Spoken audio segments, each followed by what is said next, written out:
Shalom, shalom, shalom. Hey, what's going on? My name is Michael Sahno. Welcome, welcome, welcome to the 12 Cities in Israel podcast. I am so excited right now. I am sitting across the table. This is such a fun introduction from one of my best friends in the entire world and a co-alum of the City College of New York. Go Beavers. That's right. Yossi Hertz. What's up? It's good to be here. How's it going, man? Holy cow. It's kind of surreal because like you and I used to have so many conversations at City College and we would sit and talk for like hours on end. And I remember thinking some of this definitely should have been recorded. If only. Oh my gosh. Well, all right. So the sad truth is most of the times that these conversations were happening, I was supposed to be somewhere else and just could not tear myself away. So, Yes. oh my Had God. classes. Yeah. They were skipping. Oops. Sorry about that, guys. But I got my degree. There's nothing you can do about it now. Exactly. All right. So, it's before we go into it, I want to say real quick how random this interview is because I was coming over here. I was coming to do all my interviews, and I got this random post showed up on my feed of you. Well, not of you, of your passport. Right. Within and it was, I think it was while I was here I got it, or while I was getting on the plane I got it, or something like that. And you just made Aliyah. Yes, I did. And actually, like I went dark for a couple months, fell off the grid. Whoa. Just to be sure that this was actually going to be happening, that Aliyah was going to be permanent, and I had a bit of an issue with actually getting my passport. And anybody who's the children of Israelis who are coming back to Israel, they know that it can be an even bigger hassle than just a regular Aliyah process. So when I actually finally got the passport last week, it was pretty cool. And so I, actually made a little post just to show that, yes, it actually happened. And of course, when you get your Israeli ID and your Israeli passport, it's pretty momentous and exciting. And it was cool because when that post came up, I was hit with so much nostalgia because I was, hitting like on it. And as I'm looking at it, Hadar, who is a friend of ours, who these conversations that you and I had, she was always sitting there on the side going, no, no, no. And so it felt like a little bit of a homecoming. All right. So tell me a little bit about yourself. Tell us a little bit about yourself. I know about you. Where are you from? So I was originally born in Brooklyn, New York. My family and I moved to Monsey, New York when I was about 12, so right before my bar mitzvah. And I lived in Monsey up until about 2 months ago when I finally made Aliyah. I'm Orthodox. I was Orthodox almost my whole life. Well, we can get into the almost if you like. And I'm currently observant. So that was, that was and is a huge part of my life. And I obviously went to City College, started about, what is it now, 4 years ago? Oh 5 years, gosh, 5 years ago when I 5 years transferred. ago. Yeah. Holy cow. So let's go back to Monsey. Let's go back to Brooklyn. There are a lot of people who are watching this who know very little about Jewish life in the United States. Can you tell us, just give us a little bit of a window into growing up Orthodox? Sure. Well, I grew up in the biggest Orthodox community outside of Israel. Wow. Just the New York metropolitan area. And for me personally, it was very, very sheltered. And there are different sort of categories within the Orthodox community. I lived a pretty sheltered life. Almost all of my friends, if not all my friends, were Orthodox. But on the other hand, though, my parents are professionals. My father is a doctor, and my mother's an accountant, and so being open and educated, and these sort of things are always important in my family. I grew up with a TV and watching movies and regular American culture. actually when I was in first grade. So then I actually went to a Hasidic school, which is ultra Orthodox. Okay. When I was in first grade, they actually asked me not to come back in second grade. Oh man! Because I was watching Barney and Big Bird and Sesame Street, and I was enlightening all of my other classmates. You'll never guess what happened to Barney last night. Oh no! Red flag. Yeah, I was actually discussing who Ernie and Bert are, with the head of the school, and they told my parents, yeah, this is not the place for him.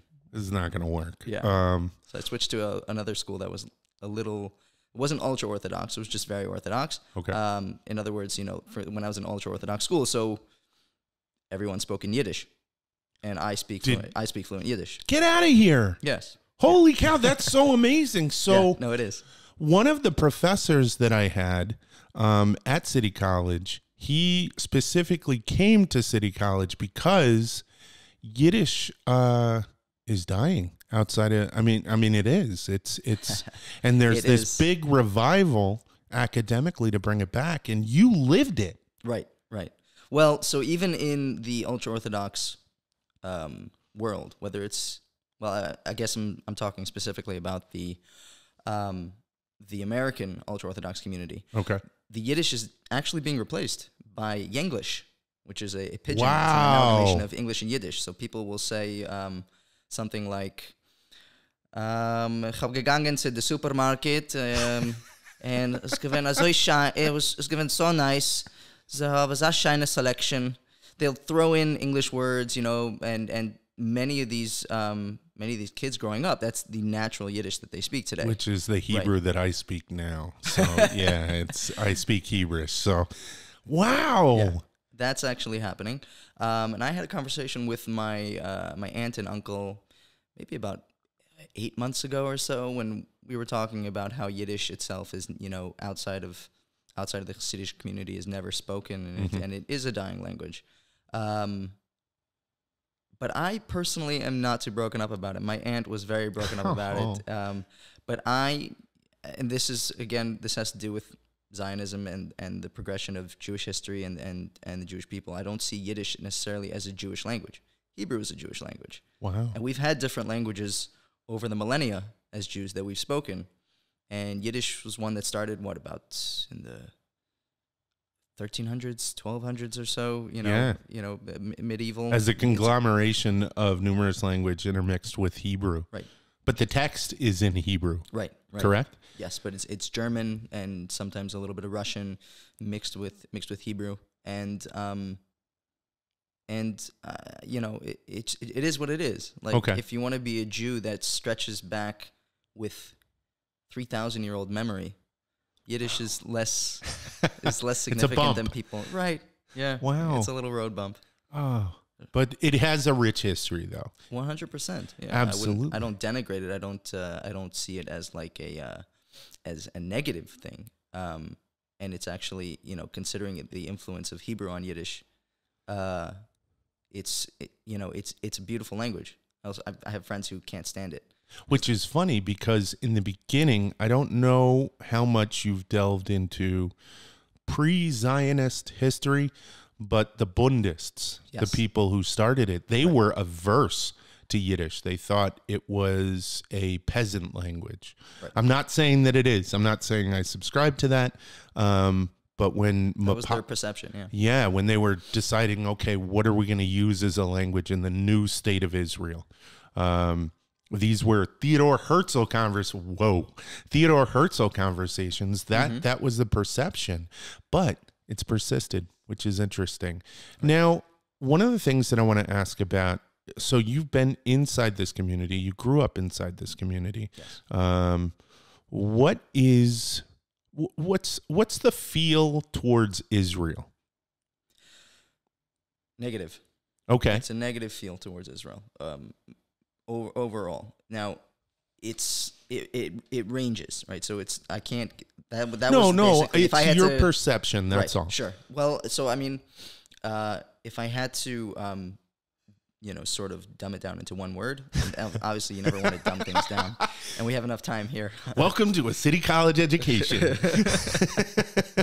But we have enough time here to actually get into it. So overall, it's negative. But at the same time, and there's always a but.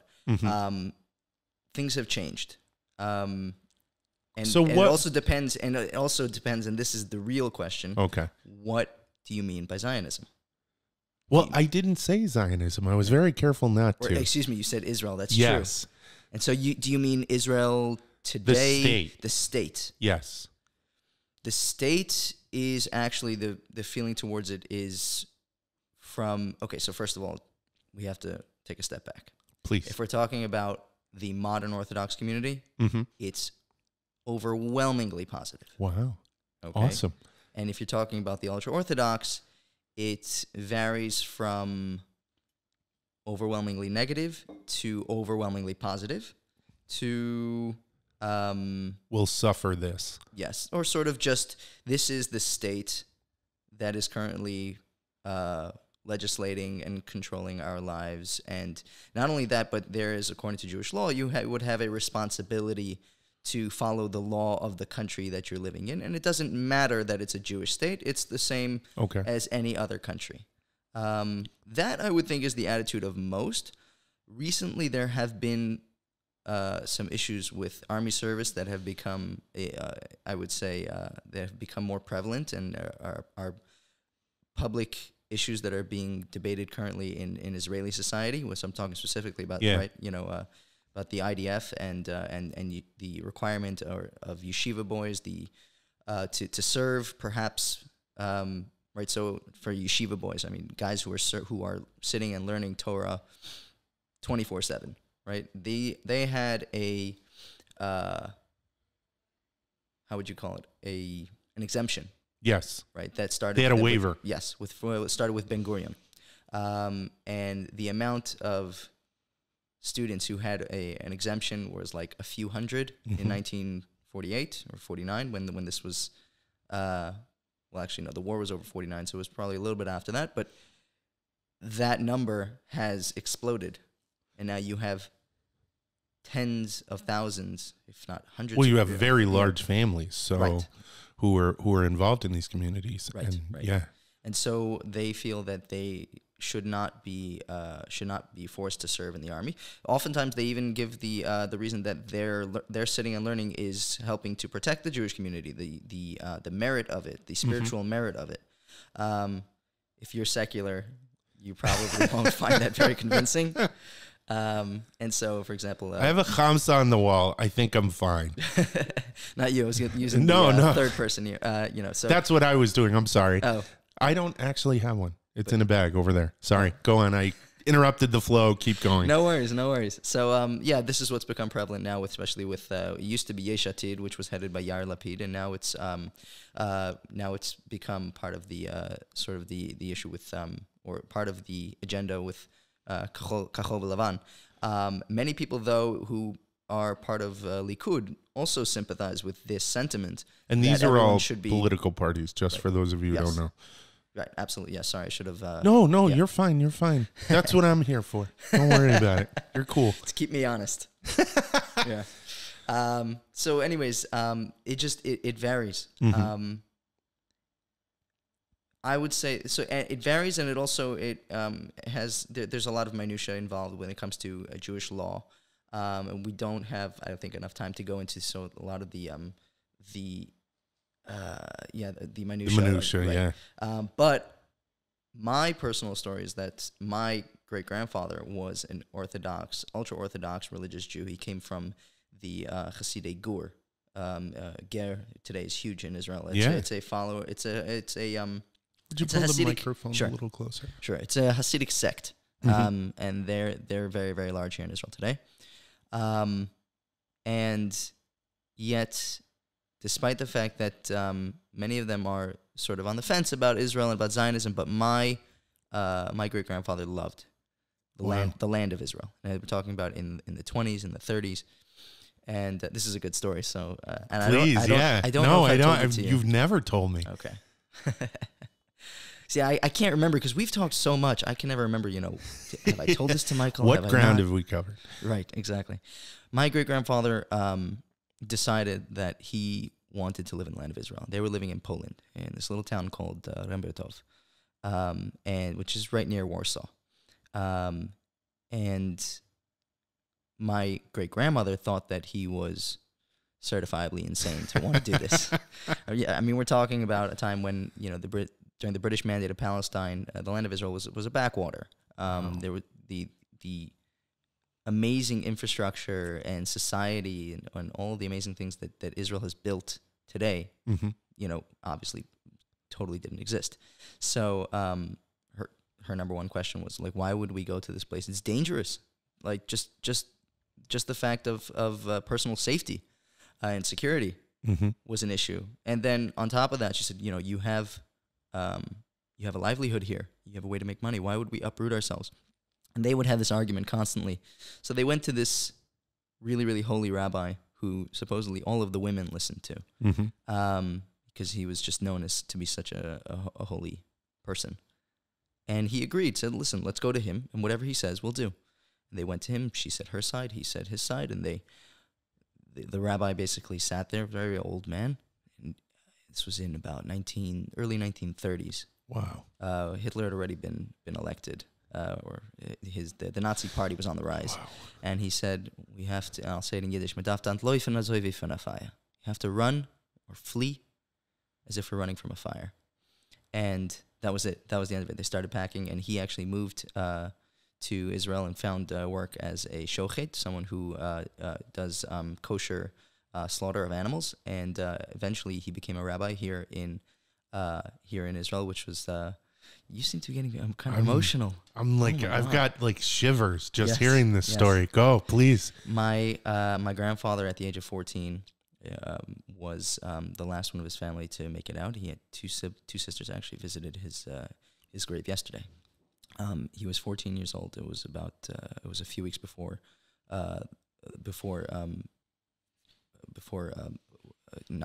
Hitler invaded Poland, and he made it out of on the last boat. He was actually on the same boat as Martin Buber.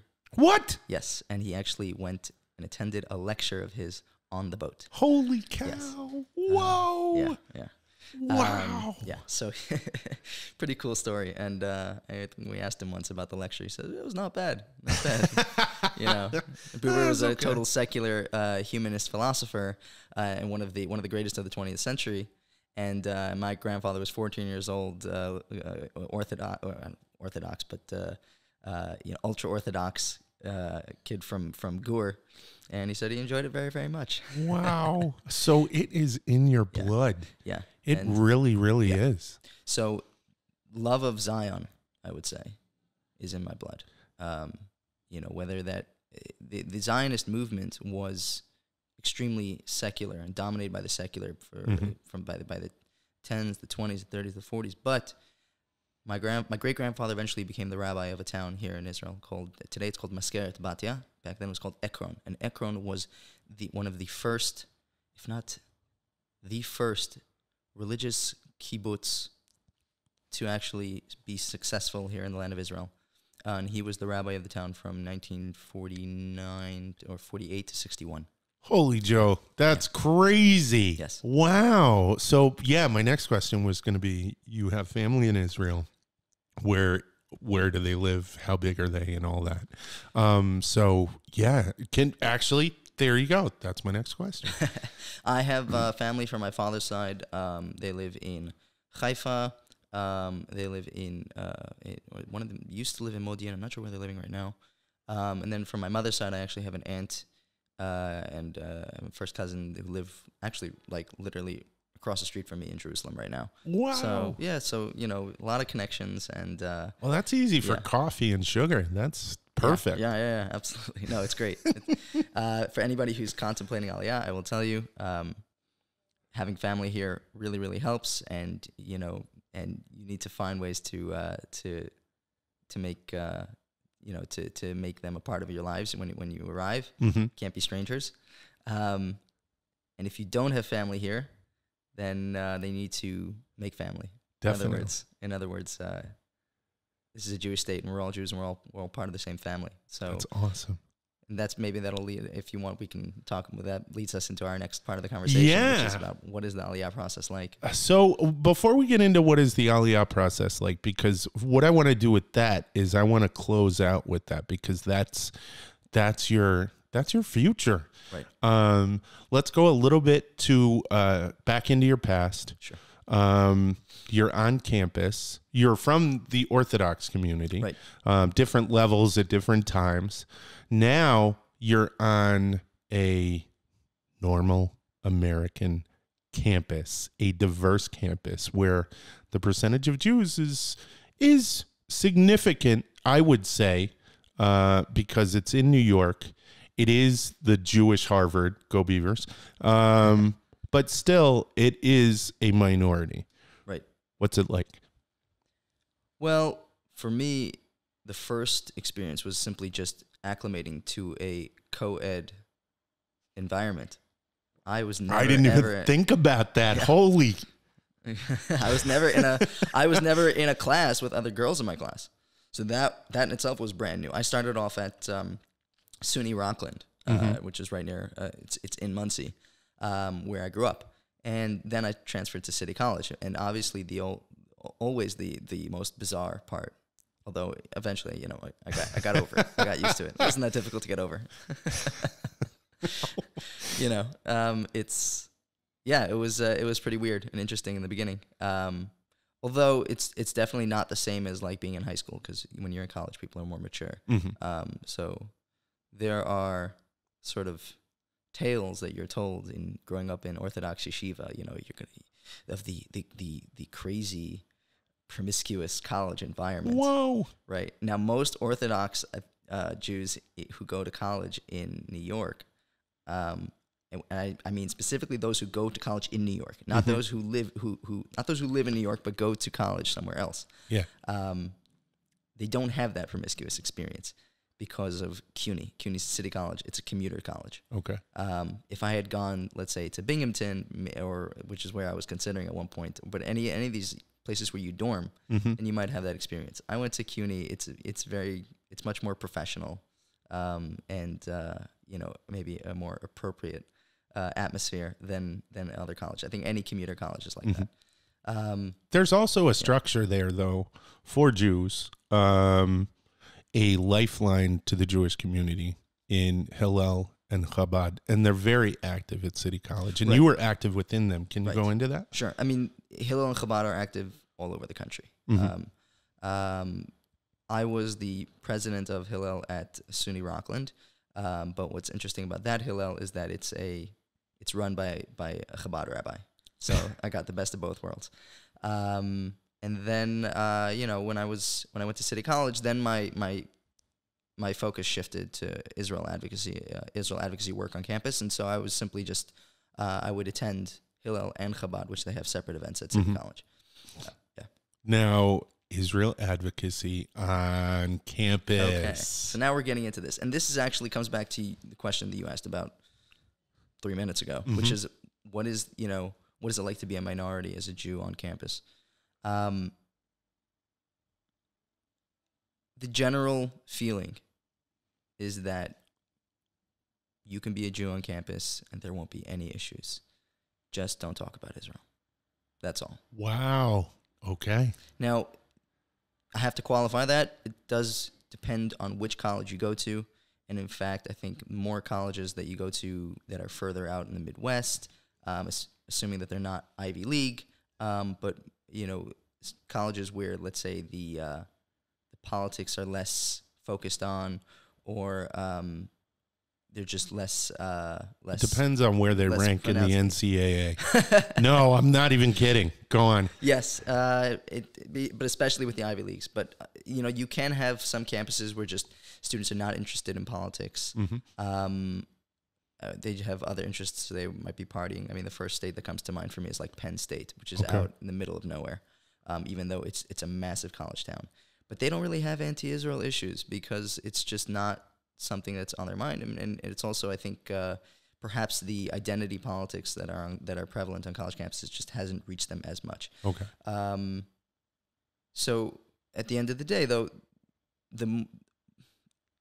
that's a minority of the college campuses. Okay. Most are, I think, and it has to do also when you're dealing with professors. Being a Zionist on campus is difficult, very, very difficult. Why? Whoa, why? You've trained for this. Come on, Yes, you know the answer. No, it's just that there's no one sentence answer. But essentially, the campus, American campuses are dominated by the academic left. Radical identity politics are fully not just accepted, but are pushed. Okay. And when it comes to countries that are seen as, I'd say, pushing a particular Narrative, or I would say, or who are seen as associated with imperialism, they are ostracized. And so, if you associate yourself with that, I'll talk specifics. Edward Said wrote a book in the 70s called Orientalism. Edward Said was a professor of English literature, I believe, at Columbia. Okay. And this book, Orientalism, took the... Come a little closer. Sure. This book, Orientalism, took the academic world by storm. It was very postmodernist in its approach, in the sense that don't want to focus on, I guess, what is true, or it's not rooted in truth, but necessarily everything is relative, and that like moral relativism and all of that. Sure. Yeah.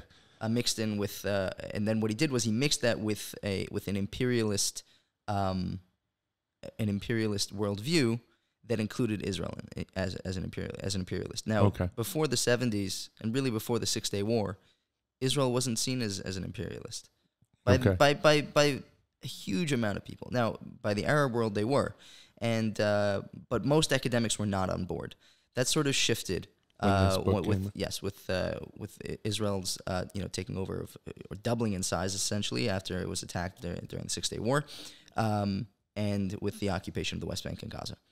And despite I would say the truth, the facts on the ground of how it is that Israel came to acquire these territories, and it's also its efforts towards peace and to actually even give back the territories. I got asked once on campus by a student, why doesn't Israel just give back the territories? Well, the Sinai, the whole Sinai. But when they say the territories today, they mean West Bank and Gaza. And the answer is, what makes you think we haven't tried?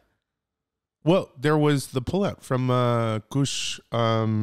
I can't remember the name. Gush of it. Katif in Gush Katif. 2005. Then it actually happened. That was already after offers had been made to Yasser Arafat by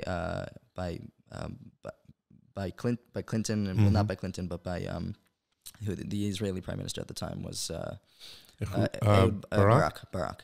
Yeah, and that was firmly rejected by Yasser Arafat. These are facts that that don't understand. It's that a lot of people don't understand or don't know. Like you said to me earlier before we started this, right? What was it about? People are just not educated, right? Yes. So we were having a discussion, right, and I had said people are uneducated, and you had said that they are ignorant, and I said, I think ignorance is a disease, whereas being uneducated is easily resolvable. Right. But there are people sometimes who don't want to be educated on things because it doesn't fit their message or whatever. Right. So I think this is the uncomfortable truth that a lot of people don't want to hear, especially if you are if you do find yourself on the left of the political spectrum. It doesn't matter where. The fact of the matter is that a huge part of college campus academics have become, and specifically, I don't mean the the sciences, the STEMs, although it's slowly happening, but the American college system, social sciences and humanities have become a hotbed of identity politics, and specifically Jews who are considered white. And the reason why is because for the longest time in the U.S., Jews were white. You know, Okay. the influx of the Mizrahi community into the American Jewish community is fairly recent. Okay. So Most you yeah. saw. So this actually is one of the reasons why Jews who go on campus and who want to talk about their Israeli their affinity to Israel, and specifically their feelings towards Zionism, their positive feelings towards Zionism, and it's integral part of their identity. They usually find themselves misunderstood at best and demonized at worst. Well, I found myself shut down, just absolutely shut down, and told numerous times that I don't think you know enough. Right. And you were a Jewish studies major. Yeah. Right. So yes, it is a major problem, but you made founder inroads to try to change that on campus. Sure. What did you try to do? So, or what did you do? Right. Not try. So, with another girl, a mutual friend of ours, Hendel Seif. What up, Hendel? How's it going? Just got a shout out. We co-founded the first pro-Israel group at City College. And we would essentially create events and do quite a few tabling events, tabling initiatives on campus, essentially to try to get a discussion going about Israel. And brought all sorts of speakers, including the Consul General of Israel, Danny Down, and you were there at that event, and the fireworks were flying. It was amazing. Yes. Well, that not, actually, it's funny. It was tense. Because I want to talk to you about something that happened. So there was a young woman, an Orthodox girl, who was a student, and this goes into what we were talking about the Orthodox community and being at City College, and now this larger vessel that is, the world community. And she was traumatized. She was traumatized by all the screaming that was done by opponents of Danny Dayan. Right. For those who are listening, and actually, if you go on my Twitter feed, it's there somewhere from a couple of years ago, a video of the event. And let's just explain what happened. Okay. This was the second time that he actually came on campus, and there was about just as many people who were there just to hear the Consul General, or who themselves are probably affiliated with the club, with the Jewish community, as those who were against. So the Students for Justice in Palestine chapter at City College was in full attendance, as well as any and all of their allies. And they invited, as you recall, the Neturei Karta. The Neturei Karta is a minority fringe group in the ultra-Orthodox community that actually, I would say, do not represent the ultra-Orthodox community in their tactics, or even in their in some of the absolutely well, their stances are just totally against everything that Israel stands for. Right, but it's also against what the vast majority of Jews stand for, and even the majority of the ultra-Orthodox community stands for. They were out there in full protest with the most vile, disgusting posters in protest of the Consul General. And they were yelling horrible, screaming, horrible things. The worst part was that when it was all over, an administrator of the college, who was there representing President Vincent Boudreau, the president of the college, he got up at the end and he said the most naive and shocking words. He said, "Thank you, everyone, for coming. I want to thank everyone who was here, who was civil, and everyone here has shown what civil dialogue and discussion, what civil dialogue and discussion is about. This has been an example for the rest of the world. The rest of the world can learn from what went on here." I mean, it was like, I was thinking to myself, were we at the same event? Were we watching the same things? No, not at all, because they're oblivious. Going back to what I said when we started this little part of the conversation, I turned to you. I said, "I understand this is bad, but why is this girl so upset?" And you said to me, "Michael, you don't understand this. This girl grew up in the Orthodox community. She's never experienced anything like this college, let alone something like with this much vitriol. Did I say that it's because she's Orthodox? Yeah, you had said that. Right. It's because I don't think that. I mean, I guess if I said it, I said it. But I don't think that. I don't think that has anything to do with being Orthodox. The only thing is that perhaps simply it's a more sheltered. She had never experienced that type of vitriol against Jews. Right, but most Jews, the vast majority of Jews have not experienced that. I could be wrong. Don't worry about it. We can move on. How's that? No, but it does certainly compound. If that is what I said, and it actually does make sense in some sense, because that sort of upbringing will compound any feeling that you have where you're just brand new on college campuses.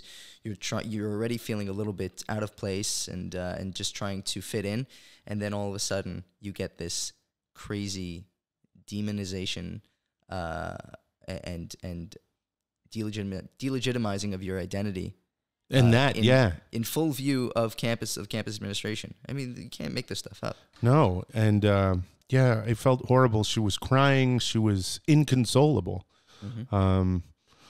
But you took that and you continued on, and you continued to put out events. Yeah. And there was always food at the tables. Yes, it was awesome. Pizza. This is the way to college students' hearts. Absolutely. And you moved that on to another organization that you worked for. Yes. So I worked for Hasbara Fellowships, which is an Israel advocacy organization that specializes in actually bringing students on campus who have shown themselves to have the personal, fortitude to stand up to those who wish to demonize and delegitimize Israel on campus. And what we would do is we would bring them to Israel and actually give them training. So we would actually sort of give them direction and try to hone their skills. If we saw raw potential, I went on that program as a student, and then actually I did this as a job, and I worked on campuses from New York all the way down to DC and Virginia. Wow. Yeah. So what were you responsible for? Were you responsible for speaking to audiences, or for working with individual students in the program? Mainly speaking with individual students who had been on the program, as well as continuing their education once they got back to the U.S. Obviously, I worked very closely with Faye Goldstein, who you interviewed as well. And I can't wait to hear that interview. No, it's a good one. You're gonna love it. Faye was my managing director, so yay. I can't take full credit. No. So you were the lifeline for some of these kids with Israel and with Israel advocacy. Yes, absolutely. And that was the thing that I struggled with myself when I was doing this job, was wondering sometimes, what exactly is our impact, and what is the point of the whole Israel advocacy field or the complex? People talk about the military-industrial complex. So I talk about the Israel advocacy industrial complex, right? What is it exactly that we would like to see happen? What is it that we're trying to accomplish? Personally, I'm very skeptical of long-term success. In this, and success as defined by the conversion. Let's say conversion of college students to the pro-Israel side, to have this, that everyone will have this massive kumbaya moment, and all of a sudden they'll realize that Israel is actually a wonderful, amazing country that is doing the best that they can in a situation that no other country has ever been faced in recent history, and yet, despite all of its difficulties, has gone above and beyond, further than any other country has, to advance human rights and understanding and dignity of those whom they are forced. I shouldn't say they, but those who we are forced to be in conflict with. And I don't think that that's going to happen. That college students and academics are going to realize this. I mean, the intellectual.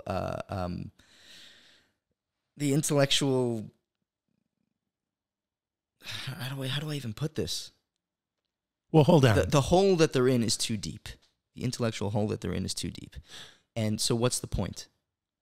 I realized that it's about strengthening Zionist spaces on campus. Hold on a sec. So this is something that I've thought about. I spent a lot of time thinking about, and I want to do a parallel. And my parallel would be France. Okay, so France. Everyone thinks, oh, Paris, France. The summer in Paris. Oh, the summer on the French Riviera. Oh, yes. Okay. Which people have you been talking to? Well, no, come on, snobby, Northeastern American. So, right. But there is this this air that France has, and it sells itself on this. But if you look through French history wasn't very nice. Didn't do very nice things. You have the Vichy most recently. You have all of these different horrible historical aspects. You have the things that they've done to their own people, Papillon as an example. Now, these are all small examples, I understand. But I think, and it is, and I don't think it's taken advantage of. The cultural aspect of Israel is not shouted from the rooftops.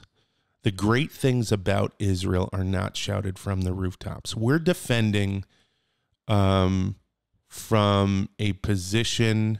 We're defending from the bottom rather than from the top. We have all these wonderful things, and we're not having them be the first part of the conversation. Sure. Actually, so you reminded me of there's a great op-ed that was written a few years back by a really, really great advocate, Chloe Valdery.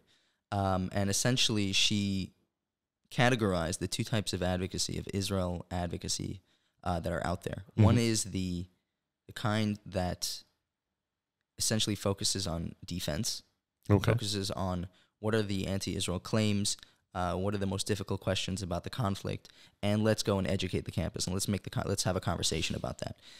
The other kind of advocacy is the kind that deals with the positive elements of Israel, the parts that can be used to empower all sorts of people when you use Israel as an example. And for the majority of students in the campus environment, mm-hmm. that is the right strategy.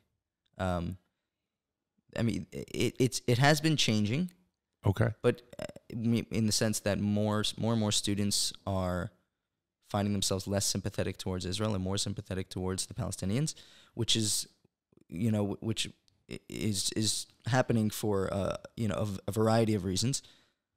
But more than that, it's simply, if you ask students, and if students are polled, okay, like, what is the most important political issues to you? Palestinian statehood or Palestinian freedom, mm-hmm. or just Palestinian rights ranks very, very low on their list of priorities. Okay. After all sorts of other things, after climate change and after empowerment for women and women's rights, and after interracial relations and all of that. Yeah. Also with mass incarceration, police brutality, all these things rank so much higher, and so many other things. So for someone like that, they don't really care about the conflict.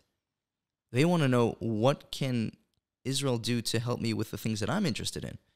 And when it comes to that, Israel can be used. I mean, just look at gun rights, for example. Okay. Most students would like to see massive gun reform in the United States. In Israel, contrary to popular belief, especially, by the way, this is one of the most ironic things, is you have so many Republican politicians who love Israel because they imagine it as a culture where the military is walking around with machine guns. But Israel has some of the toughest gun laws in the world. It is so, so difficult to get a gun, and the regulations are through the roof. And I was talking to someone who actually trained many NYPD police. And the reason why I say this is because there were, for example, when we talk about campus politics, and you have a Jewish Voice for Peace that was pushing a campaign on campus. Jewish Voice for Peace is a very, very rabidly anti-Israel group, and they were pushing a campaign that the the policies of police brutality in the U.S. on the part of law enforcement officials and officers was coming from Israel, because Israel has provided training to all sorts of. Yes. What? This was a massive campaign that they ran, and on campus it gained a lot of traction. A lot of people were convinced by this. The problem was that I actually met someone. Not just I met. I'm very good friends with this guy named Steve Garr, and he has trained police departments across the U.S. So many, and he has told me, he's told my students that something needs to be done, because the things that he's teaching them is so different from the actual policies that they have in place. I'll give you a specific example. Okay. The idea that, for example, I think it was the amount of bullets. Okay. That people are allowed that people are allowed to actually carry in Israel, and that you're allowed to purchase, are so much lower than in the U.S., where you can just you can get as many as you want. There are things and parallels that just don't jive. The Israeli system, and specifically also the policies around exactly how to profile people, right? There's no doubt there's a misunderstanding. Sure, there's no doubt that the okay. American system needs reform. Okay. But the idea that you can place it on the blame of Israel, when the actual people who are doing the training are actually saying that the people that they meet in Israel, there are actual issues. So, the officers that they meet in the U.S., these are the kind of things that actually can be used to empower Americans. And many American students do feel that they can use these things if they're educated about it. Okay. That would be the positive side of Israel advocacy. Okay. But it's not used enough. No, it's not used enough at all. And now that we've covered Israel advocacy, right. We're running out of time. That's why you and I can sit here and talk all day. I want to talk a little bit about your future. I want to talk about your present. And then we're going to wrap it up. So you're here now. Yes. What's up? So I made Aliyah about 2 months ago.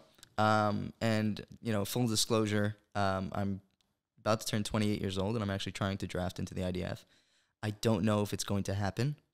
It's been a bit of a struggle. The IDF caps the those who can join at 28.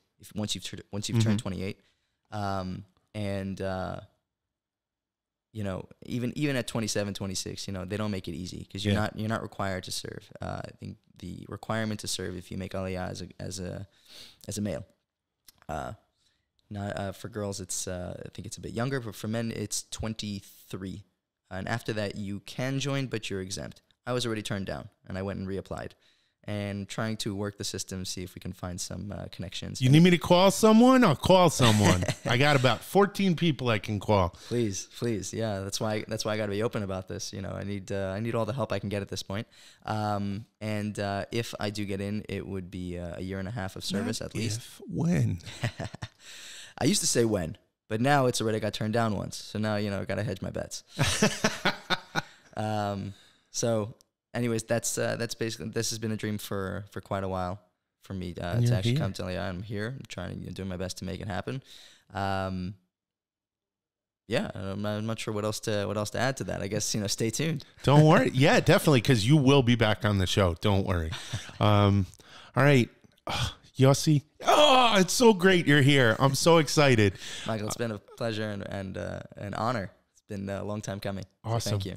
Thank you so much. All right. That's it. תודה רבה. להתראות ויאללה ביי.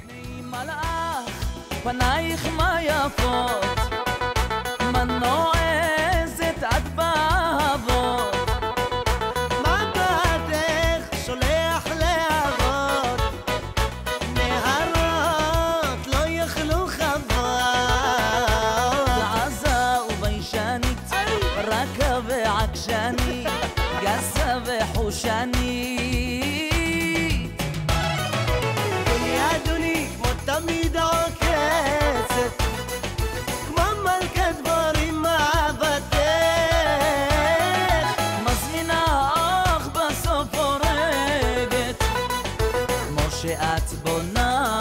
החורסת. דוניה, דוניה, דוני, דוני, דוני, דוניה, דוניה, דוני, דוני, דוני, דוניה, דוניה, דוניה, דוניה.